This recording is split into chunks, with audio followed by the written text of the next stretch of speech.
No Evangelho de Marcos, no seu capítulo 10, Jesus vai abordar a questão do divórcio e do segundo casamento, aonde Marcos não dá aí muitos detalhes se comparado ao livro de Mateus, capítulo 19. E vemos hoje que muitos usam esse texto isolado dos demais para proibir o divórcio em qualquer situação e dizer que todo aquele que está num segundo casamento está condenado ao inferno. Mas será que é isso mesmo? Vamos abordar também a questão das crianças. Será que elas estão realmente salvas somente por serem crianças? O que você entende sobre esse assunto? Vamos ver também como a graça de Deus, ou seja, o chamado de Jesus para segui-lo, pode sim ser negado, como ocorreu com o jovem rico. Tudo isso e muito mais somente nesse capítulo, que assim como os outros que a gente já leu, está imperdível. Mas se por acaso você está chegando agora no canal, ou então você perdeu os capítulos anteriores, não se preocupe, fique comigo até o final desse vídeo que nós vamos deixar para você a playlist que contém todos os capítulos até aqui. Mas antes de começar, já vai deixando aí aquele like, se inscreve também no nosso canal se por acaso você ainda não é inscrito e não esqueça de ativar o sininho de notificação para você não perder nenhum conteúdo e principalmente compartilhe esse vídeo com todos os seus amigos, que é isso que faz o canal a crescer e esse vídeo vai chegando a mais pessoas. E também pegue já sua Bíblia, seu caderninho de anotação, não esqueça de fazer a sua oração antes de iniciar o texto bíblico para que o Espírito Santo venha te esclarecer os textos e bora para a leitura.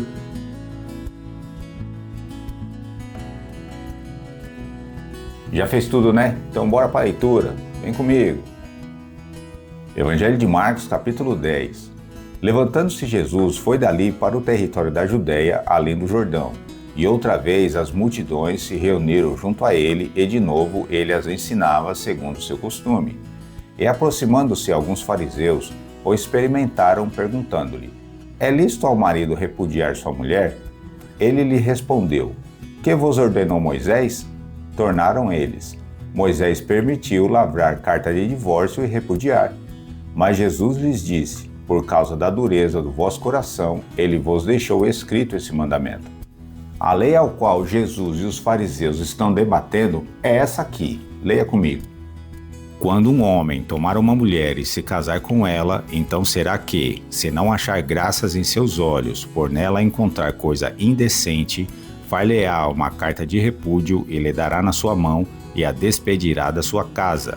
Se ela, pois, saindo da sua casa for e se casar com outro homem, e este também a desprezar, ele fizer carta de repúdio, ele a der na sua mão e a despedir da sua casa, ou se este último homem que a tomou para si por mulher vier a morrer, então seu primeiro marido que a despediu não poderá tornar a tomá-la, para que seja sua mulher, depois que foi contaminada, pois é abominação perante o Senhor. Assim não fará pecar a terra que o Senhor teu Deus te dá por herança.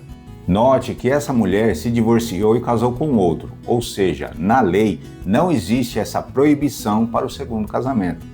O que não pode é ela voltar para o seu primeiro marido, aonde isso fica bem claro sendo ele o primeiro marido e não o único marido. Pegou a visão? Versículo 6. Porém, desde o princípio da criação, Deus os fez homem e mulher. Por isso deixará o homem a seu pai e mãe e unir-se-á à sua mulher. E com a sua mulher serão os dois uma só carne, de modo que já não são dois, mas uma só carne. Portanto, o que Deus ajuntou, não separe o homem. Jesus está fazendo a citação aqui a Gênesis capítulo 2, versículo 24. Paulo também ensina que o ato sexual é a união de duas carnes, não em si somente o casamento. Veja só isso. Ou não sabeis que o que se ajunta com a meretriz faz-se um corpo com ela? Porque diz, serão dois uma só carne.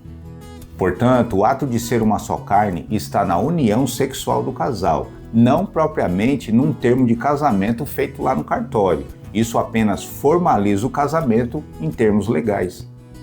Versículo 10. Em casa voltaram os discípulos a interrogá-lo sobre esse assunto.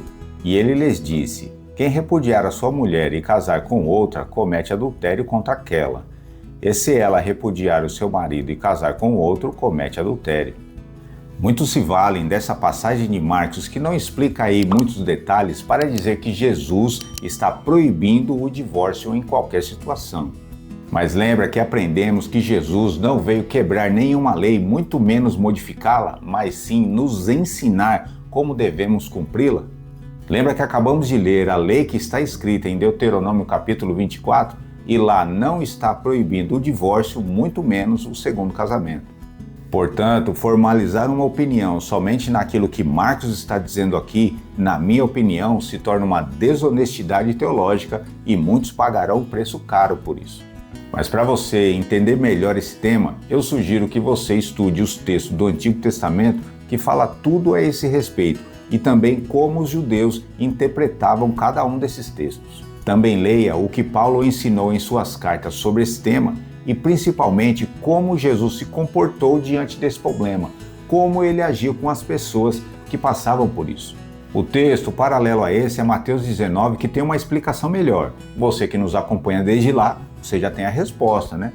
Mas para você que chegou agora, eu vou te deixar o vídeo de Mateus 19, que vale muito a pena você conferir o que a gente falou lá também, que é esse que vai estar aparecendo aqui no card para você. Tá combinado? Mas não vai agora não, vamos terminar esse capítulo. Versículo 13. Então lhes trouxeram algumas crianças para que as tocassem, mas os discípulos os repreendiam. Jesus, porém, vendo isso, indignou-se e disse-lhes: Deixai vir a mim os pequeninos, não os embaraceis, porque dos tais é o reino de Deus. Em verdade vos digo, quem não receber o reino de Deus como uma criança, de maneira nenhuma entrará nele. Então, tomando-a nos braços e impondo-lhe as mãos, as abençoava. Aqui alguns alegam que essas crianças eram crianças de peito, então somente com essa idade é que as crianças estariam salvas, ou seja, que o reino de Deus já pertence a elas. Já outros alegam que essas crianças poderiam ser de peito ou até mesmo crianças maiores, que queriam ir até Jesus, mas estavam sendo impedidas. E qualquer que seja criança ou adulto que queira ir até Jesus, não pode ser impedido, e todo aquele que vai até Jesus já está no reino de Deus. E você, o que você entendeu sobre esse texto? Deixa aí nos comentários. Versículo 17. E pondo-se Jesus a caminho, correu um homem ao seu encontro e, ajoelhando-se, perguntou-lhe: Bom mestre, que farei para herdar a vida eterna? Respondeu-lhe Jesus: Por que me chamas de bom? Ninguém é bom senão um, que é Deus. Sabe os mandamentos? Não matarás, não adulterarás, não furtarás, não dirás falso testemunho, não defraudarás ninguém, honra a teu pai e a tua mãe. Então ele respondeu: Mestre, tudo isso tenho observado desde a minha juventude. Essas leis que Jesus está dizendo aqui faz parte dos 10 mandamentos que Deus deu a Moisés lá no Monte Sinai. E todo judeu, desde criança, já eram ensinados a guardar esses mandamentos. Por isso que esse jovem está dizendo que ele guardava tudo isso desde a sua juventude. Versículo 21. E Jesus, fitando, o amou e disse: Só uma coisa te falta. Vai, vende tudo o que tens, dá aos pobres, e terás um tesouro no céu. Então vem e segue-me. Ele, porém, contrariado com essa palavra, retirou-se triste, porque era dono de muitas propriedades. Veja que Jesus vai na raiz do problema desse rapaz, ou seja, o amor ao dinheiro. Então isso mostra que não adianta nada você guardar todos os mandamentos se o seu coração está preso a bens materiais, assim como o próprio Jesus ensinou ali em Mateus capítulo 6, versículo 21. Porque onde estiver o vosso tesouro, ali estará também o vosso coração. Ou seja, se o seu tesouro são bens nessa terra, seu coração está preso aí. Mas se o seu tesouro é o céu, seu coração está preso lá. Versículo 23. Então Jesus, olhando ao redor, disse aos seus discípulos: Quão dificilmente entrarão no reino de Deus os que têm riquezas. Os discípulos estranharam essa palavra, mas Jesus insistiu em dizer-lhes: Filhos, quão difícil é para os que confiam nas riquezas, tá vendo aí? Entrar no reino de Deus. É mais fácil passar um camelo pelo fundo de uma agulha do que entrar um rico no reino de Deus. Viu aí? Há muitos que confiam que o dinheiro pode comprar tudo, só não pode comprar a sua salvação. Eles ficaram sobremodo maravilhados, dizendo entre si: então quem pode ser salvo?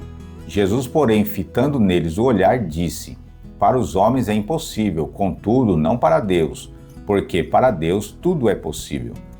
Aqui Jesus deixa bem claro que a salvação não é proveniente do ser humano, mas é única e exclusivamente de Deus. O homem só precisa aceitá-la. E nesse texto, meus irmãos, ficou bem claro que a graça de Deus, ou seja, o chamado de Deus, pode sim ser rejeitado, porque algumas linhas teológicas defendem que o homem não tem livre-arbítrio. Quando Deus chama, não tem como resistir. Mas esse texto está mostrando que Jesus amou esse rapaz ao ponto de chamá-lo para segui-lo, ou seja, para ser um discípulo de Jesus. E o rapaz rejeitou o convite da salvação. E aí, no que você acredita? O que você entendeu sobre esse texto? Deixa aí nos comentários. Versículo 28. Então Pedro começou a dizer-lhe: eis que nós tudo deixamos e te seguimos. Tornou Jesus: em verdade vos digo que ninguém há que tenha deixado casa, ou irmãos, ou irmãs, ou mãe, ou pai, ou filhos, ou campos, por amor de mim e por amor do Evangelho, que não receba já no presente o cêntuplo de casas, irmãos, irmãs, mães, filhos e campos com perseguições, e no mundo por vir a vida eterna. Porém muitos primeiros serão últimos e os últimos primeiros. Veja que é promessa de Jesus que todo aquele que for capaz de negar a si mesmo, de deixar tudo para trás, aquilo que te impede de ter uma vida plena com Deus, você receberá tudo neste presente multiplicado. Exatamente como ocorreu na história de Jó, que passou aquele processo terrível, mas mesmo assim continuou confiando no Senhor. Versículo 32. Esses estavam de caminho, subindo para Jerusalém, e Jesus ia diante dos seus discípulos. Esses se admiravam e o seguiam tomados de apreensões. E Jesus, tornando a levar à parte os 12, passou a revelar-lhes as coisas que lhes deviam sobrevir, dizendo: eis que subimos para Jerusalém, e o Filho do Homem será entregue aos principais sacerdotes e aos escribas. Condená-lo-ão à morte e o entregarão aos gentios. Hão de escarnecê-lo, cuspir nele, açoitá-lo e matá-lo, mas depois de 3 dias ressuscitará. Veja que Jesus descreve exatamente em detalhes aquilo que iria acontecer com ele. Isso é incrível, né? Então se aproximaram dele Tiago e João, filhos de Zebedeu, dizendo-lhe: mestre, queremos que nos conceda o que te vamos pedir. E ele lhes perguntou: que quereis que vos faça? Responderam-lhe: permite-nos que, na tua glória, nos assentemos um à tua direita e o outro à tua esquerda. Esta glória que eles estão entendendo aqui é terrena, tá, meus irmãos? Porque na cabeça deles, o Messias assumiria o trono de Israel, por isso que eles fazem esse pedido, porque aquele que estivesse sentado ao lado do rei estaria bem na foto. Ou seja, eles seriam os mais privilegiados. Eles não entendiam essa vinda em glória de Jesus como nós entendemos ela hoje. Verso 38. Mas Jesus lhes disse: não sabeis o que pedis. Podei vós beber o cálice que eu bebo ou receber o batismo com que sou batizado? Disseram-lhe: podemos. Tornou-lhe Jesus: bebereis o cálice que eu bebo e recebereis o batismo com que sou batizado. Este beber do cálice e o batismo a qual Jesus está se referindo aqui é a morte que cada um dos discípulos enfrentaria, que Jesus já sabia que seria igual ou até pior que a dele. Tiago, por exemplo, foi morto por Herodes à espada, assim como relatado ali no livro de Atos, capítulo 12, versículo 1 e 2. E por aquele mesmo tempo, o rei Herodes estendeu as mãos sobre alguns da igreja para os maltratar, e matou à espada Tiago, irmão de João. E há histórias que dizem que João foi jogado em um tacho de óleo fervendo e milagrosamente não sofreu dano nenhum. E depois disso ele foi exilado na ilha de Patmos, onde ele teve ali a visão do Apocalipse. Versículo 40. Quanto, porém, ao assentar-se à minha direita ou à minha esquerda, não me compete concedê-lo, porque é para aqueles a quem está preparado. Ouvindo isso, indignaram-se os 10 contra Tiago e João. Mas Jesus, chamando-os para junto de si, disse-lhes: Sabeis que os que são considerados governadores dos povos têm-nos sob seu domínio, e sobre eles os seus maiorais exercem autoridade. Mas entre vós não é assim. Pelo contrário, quem quiser tornar-se grande entre vós, será o que vos sirva. E quem quiser ser o primeiro entre vós, será servo de todos. Pois o Filho do Homem não veio para ser servido, mas para servir e dar a sua vida em resgate por muitos. Jesus mostra que entre eles não existiria hierarquia de poder, que um não seria melhor que o outro, como a discussão que estava havendo entre eles. Mas que o reino de Jesus seria totalmente ao contrário, onde o maior serviria o menor. E isso é o que deve ocorrer com a igreja hoje, onde não deve existir hierarquia de poder, mas sim diferenças de função, onde cada um exerce a sua, mas sendo todos iguais entre si. Não há grande e não há pequeno. Uma pena que não é isso que nós vemos ocorrendo no dia de hoje. Basta ganhar uma função mais elevada na igreja que já estão pisando nos menores e querendo ser servido. Bem diferente daquilo que Jesus está ensinando aqui. Versículo 46. E foram para Jericó. Quando ele saía de Jericó, juntamente com os discípulos e numerosa multidão, Bartimeu, cego, mendigo, filho de Timeu, estava assentado à beira do caminho. E ouvindo que era Jesus o Nazareno, pôs-se a clamar: Jesus, filho de Davi, tem compaixão de mim. E muitos o repreendiam para que se calasse, mas ele cada vez gritava mais: Filho de Davi, tem misericórdia de mim. Parou Jesus e disse: Chamai-o. Chamaram então o cego, dizendo-lhe: Tem bom ânimo, levanta-te, ele te chama. Lançando de si a capa, levantou-se de um salto e foi ter com Jesus. Perguntou-lhe Jesus: Que queres que eu te faça? Respondeu o cego: Mestre, que eu torne a ver. Então Jesus lhe disse: Vai, a tua fé te salvou. E imediatamente tornou a ver e seguia Jesus estrada fora. Veja novamente a diferença dos milagres que Jesus realizava. Este cego, Jesus somente dá ordem, bem diferente dos demais milagres, exatamente iguais esses que a gente já viu aqui. Isso mostra que não existe uma regra ou um padrão a ser seguido de como Jesus realizará o milagre. O importante é a fé que cada um vai exercer para poder receber esse milagre. Que capítulo maravilhoso, é ou não é, meus irmãos? Tantos assuntos interessantes que a gente nem vê a hora passar. Mas se por acaso você ainda ficou com alguma dúvida sobre esse capítulo aqui, você pode deixar nos comentários que a gente vai responder, tá bom? E se esse vídeo valeu a pena para você, então deixa aí o seu like, se inscreva no nosso canal se por acaso você não é inscrito. Não esqueça de ativar o sininho de notificação para você não perder nenhum conteúdo que a gente está postando. E principalmente, compartilhe essa mensagem com seus amigos. Há bênçãos que nós recebemos que ela deve ser compartilhada. Então nos ajude nessa obra. Compartilhe aí. E como prometido no início, nós vamos te deixar agora a playlist que contém todos os capítulos até aqui. A playlist é essa que vai aparecer para você aqui. Tá combinado? Então fique com Deus, um forte abraço e te espero, no próximo capítulo.